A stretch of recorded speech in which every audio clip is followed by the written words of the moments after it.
Mas enfim, gente. Uma coisa que eu até falei no começo da live aqui é que eu tô chegando a um mês de volta de produção de conteúdo, fazendo lives, fazendo cortes, treinando thumbnails, treinando palavra-chave e tudo mais. Todas essas coisas que o YouTube em 2026 pede. Pode ser que você esteja vendo isso no futuro, em algum futuro. E, e aí você deve estar falando que eu tô falando umas coisas que que a galera nem tá correndo atrás mais.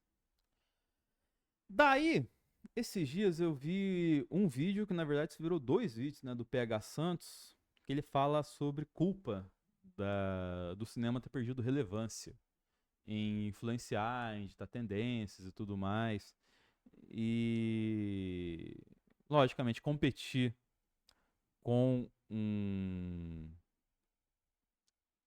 competir com a internet é um fator relevante. O cinema não dita tendências mais. E isso a gente já até falou várias vezes nesse canal. Antes mesmo de eu ter parado e voltado. Mas era era uma coisa que ele trouxe. E aí ele faz esse segundo vídeo porque ele falou que ele só falou dos problemas do cinema e que ele não deu a solução para ele, entre aspas, desse problema que ele colocou. E aí, nesse segundo vídeo, ele fala muito sobre ele, sobre problemas de criação de conteúdo que ele passa. Ele que é estabelecido e que ganha vida com isso. Ele fala que ele não consegue nem fazer as coisas do jeito que ele quer. Basicamente, ele fala mais coisas, mas a cerne do vídeo dele passa muito sobre essa questão de ele quer fazer às vezes uma coisa diferente, mas ele tem que entregar o vídeo da semana, porque se ele faz uma coisa diferente, a pessoa não assiste, não quer saber, não dá audiência devido ao valor de trabalho que ele teve, e ele tem que voltar e fazer o vídeo de uma coisa da semana que talvez ele nem queira assistir, mas ele é obrigado a fazer, porque é o que faz ele seguir em frente, entende? E que talvez ele deveria ser mais teimoso. Só que talvez ao passo de ser mais teimoso, ele fosse perder a audiência. É um dilema eterno do produtor de conteúdo, é um dilema eterno que eu tenho também, né? Inclusive, trazer este tema pra live é um dilema assim, porque é um tema que não dá audiência, assim, entende? E, assim, nesse primeiro mês, voltando pro meu caso, eu teve alguns momentos legais, alguns vídeos que deram certo e tal, assim, mas nada extraordinário, entende? E eu sinto muito que, por mais que, pô, o Luiz, que é um cara que tá nos comentários, troca ideia bastante comigo sobre isso, porque ele é um dos poucos que eu tenho próximo que seguiu constante na produção de conteúdo, que a gente troca ideia, ele xinga minhas thumb e tudo mais, ele tá certo de xingar mesmo, porque às vezes eu erro a mão e tal, mas a gente acaba entrando nesse dilema, como ele falou. A gente acaba, ele e o PH no caso, a gente acaba sendo o meio e não o motivo de ver o nosso conteúdo. A gente é o fator de reafirmação para você, tanto negativa quanto positivamente sobre essa obra, entende? Um exemplo que eu vou citar rapidinho aqui foi o vídeo da Isabela Boscov, do Mario Bros. Que assim, eu saí do Mario Bros. Eu nem até gravei porque eu não vi tanta coisa a adicionar, né, do filme aqui pra vocês, que eu já não tinha dito antes. Que assim, me diverti horrores, ri o filme inteiro. De fato, pro fã da Nintendo, fã do Super Mario, só que roteiro não há, né? E consistência de personagem, coerência de personagem também não há também. Por exemplo, a Peach, ela fala, Mario, toma conta do meu castelo. E vai atrás da Rosalina lá. Daí rola a parada que eles sequestram o castelo inteiro dela, com o Mario junto. Aí lá na frente, lá na cena do Star Fox, ela encontra de novo o Mario. Em vez dela perguntar, mas cara, o que você tá fazendo aqui, o meu castelo? Ela nem pensa nisso. Eles preferiram trocar esse tipo de reação de dar uma individualidade pra ela pra uma piada lá no final do. E o castelo, Mario? Ele faz assim. E mostra que eles vão reconstruir o castelo. E é isso. É... Falta personalidade que ela nem percebeu, entende? Mas, dito isso, filme maravilhoso. Se eu tiver a oportunidade, vou ver de novo no cinema, porque vale a pipoca. Mas, voltando aqui, por mais que que eu esteja com produção regular, eu ainda não sinto que eu tenho números exatos para saber qual caminho seguir. Eu testei muita coisa. Inclusive, fazer esse vídeo é um teste também, nesse corte para vocês. Pois é a partir disso que eu vou entender o caminho que eu vou seguir. Mas, ao mesmo tempo, que eu tenho que seguir por esse caminho, mas entendendo a disputa pelo hype, sem perder a minha identidade.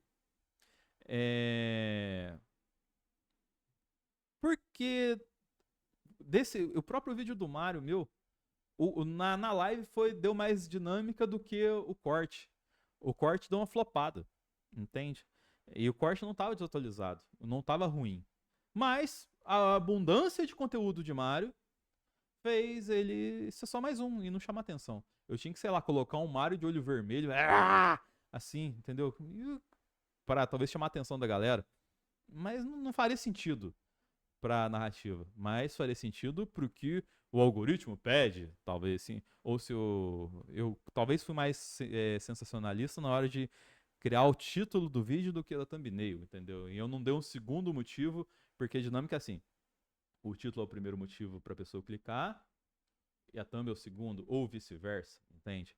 E talvez eu dei um motivo legal no título, mas não dei um motivo legal na thumb e a pessoa não clicou. Então, assim, são várias particularidades e eu tô entendendo ainda como que eu vou fazer isso acontecer. Porque apesar de ter todo esse dilema, eu tenho que entender que eu estou aqui pra te entreter. Entende? Eu não tô aqui tal pra fazer você pensar no que eu quero assistir, entendeu? Eu tenho que trazer o que eu quero falar pra você de uma forma que você se divirta comigo trazendo esse conteúdo. Porque, assim, eu meio que talvez eu tenha que fazer uma curadoria, sabe? E nessa curadoria trazer minha personalidade. E nessa personalidade trazer as coisas que eu quero.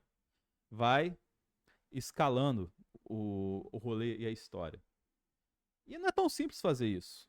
É muita casinha pra escalar, entende? E aí a gente tem que, às vezes, analisar e tal, e entender caminhos. E talvez atirar menos em outras coisas do que atirava antes, entende? É o dilema de como é ser eu e ser o hype ao mesmo tempo. E digamos que, de certo ponto, é divertido fazer isso. Digamos que os próximos passos que eu tenho para fazer é fazer mais um formato. Eu tenho que entender como é que eu vou colocar shorts e reels também de outras redes para rodar, para trazer mais gente pro canal e tudo mais assim. Mas eu também tenho que fazer isso com a minha carinha. Quem já é mais antigo no analisador sabe que eu gosto de fazer um conteúdo elaborado, com estudo, pensando, tentando trazer uma perspectiva nova, filmando de outra forma, colocando vários elementos de edição aqui, mostrando cena, mostrando argumento, fazendo fluxograma e tudo mais. Só que o formato do YouTube não permite mais fazer isso. Eu vou fazer um conteúdo assim, ele vai ser mais um, ele não vai ter uma visibilidade diferente. E eu tenho que entender esse ponto para fazer um conteúdo legal também. Então, você consegue entender os dilemas de produção de conteúdo que existem?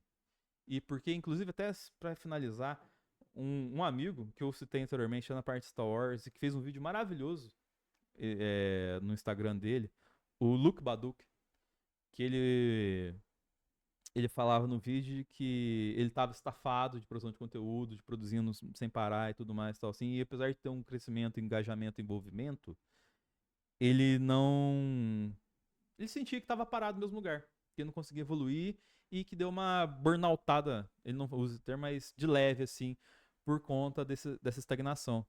E que aí ele foi com a namorada na Sabrina Carpenter do Lollapalooza e teve uma reflexão de, cara, eu nunca vou conseguir mover uma multidão igual essa mulher faz. E tá tudo bem eu não mover uma multidão. Eu só tenho que seguir e ser eu mesmo, tal, sim, e que tá ótimo. E talvez seja esse ponto, entende? Eu trouxe aqui, eu voltei pra cá justamente com essa troca pra vocês, entendeu? Ah, mas você troca um pouco a gente? Pô, mas eu tô trocando ideia com a Lu, que tá aqui, com o Luiz, entendeu? Com o Oliver, o Oliver, eu não sei exatamente o seu nome, amigo, aqui tá aparecendo só o arroba seu. Mas o JP que tá aqui, o Anderson, a Camila, que é uma galera, o Maros, eu não sei qual que é. Gente, são gente com pessoas que eu amo bastante, só que através da arroba eu não consigo identificar quem são. Mas assim, é uma troca que eu não teria se eu não estivesse produzindo conteúdo, entende? Então só de ter essa troca, foi o primeiro objetivo do meu mês, assim, de voltar a ter troca, entendeu? Voltar a conversar, voltar a dialogar. Que eu falei lá atrás de voltar a ter um terceiro lugar saudável. Eu sinto que eu tô conseguindo e tô construindo legal, entendeu? É o Oliver mesmo. É porque o arroba parece diferente ali. Mas eu tô falando isso nos comentários pra quem não tá entendendo aqui no corte, entendeu? É... Como disse o Luiz, eu sou a Sabrina Carpenter de vocês. Muito obrigado. Eu só tenho. Eu mesmo sendo baixinho, eu tenho tipo 1 metro a mais que ela. Então eu tô feliz com isso. Mas é isso. Eu quero que vocês estejam no meu terceiro lugar também. Se você tá vendo isso posteriormente, se inscreve aqui embaixo e vem compartilhar com a gente, curtir, analisar todos os conteúdos em cortes, em live e em tudo mais. Porque é sempre divertido, bacana trocar ideia com vocês.